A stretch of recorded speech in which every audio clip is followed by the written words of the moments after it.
কলকাতা হাইকোর্টের নির্দেশে হুমায়ুন কবিরের বাড়িতে পৌঁছে গেল কেন্দ্রীয় বাহিনীর দেহরক্ষী।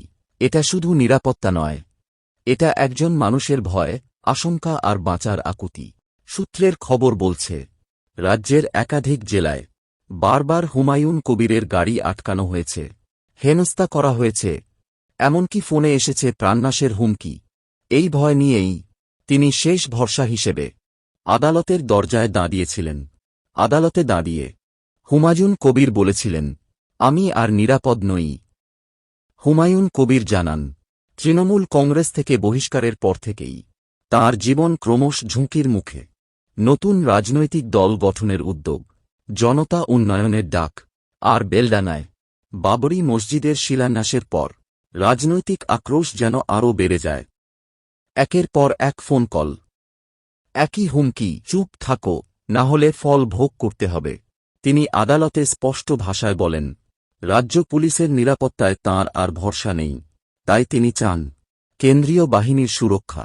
হাইকোর্ট মানবিক দৃষ্টিভঙ্গিতে জানায়, কেন্দ্রীয় সরকার চাইলে নিরাপত্তা দিতে পারে, তবে তার সম্পূর্ণ খরচ হুমায়ুন কবিরকেই বহন করতে হবে। তিনি চেয়েছিলেন G+ ক্যাটাগরি নিরাপত্তা, কিন্তু আপাতত আদালতের নির্দেশে তাঁকে দেওয়া হয়েছে Y+ ক্যাটাগরি CISF নিরাপত্তা। আজ তাই তাঁর বাড়ির সামনে শুধু বন্দুকধারী জওয়ান নয়, দাঁড়িয়ে আছে একজন মানুষের বেঁচে থাকার লড়াই। এই প্রশ্ন থেকেই যায়, রাজনীতির দাম কি এতটাই ভয়ঙ্কর, যেখানে বাঁচতে একজন মানুষকে আদালতের আশ্রয় নিতে হয়?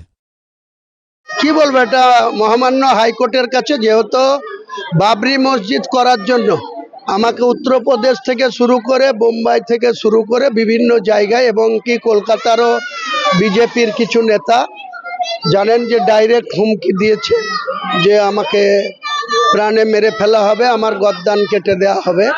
এই সমস্ত হুমকি অনেক পেয়েছি। তাই আমি মহামান্য কলকাতা হাইকোর্টের কাছে আমার সিকিউরিটির জন্য আমি অ্যাপ্লিকেশন করি, এবং সেখানে হাইকোর্টের justice doctor Subra Ghosh madam আমাকে সিকিউরিটি দেওয়ার জন্য হোম ডিপার্টমেন্টকে একটা অর্ডার করেছিলেন। আমি হোম ডিপার্টমেন্টের কাছে সেই অর্ডারের কপি দিয়ে 1 মাস আগে অ্যাপ্লিকেশন করেছিলাম হোম ডিপার্টমেন্টকে। হোম ডিপার্টমেন্ট আমাকে এখানে Y+ সিকিউরিটি বরাদ্দ করেছে। সবসময় আমার সঙ্গে, আমার বাড়িতে এবং আমার সঙ্গে যেখানে আমি মুভমেন্ট করব, আমার সঙ্গে সিকিউরিটি থাকবে, কেন্দ্রীয় সিকিউরিটি।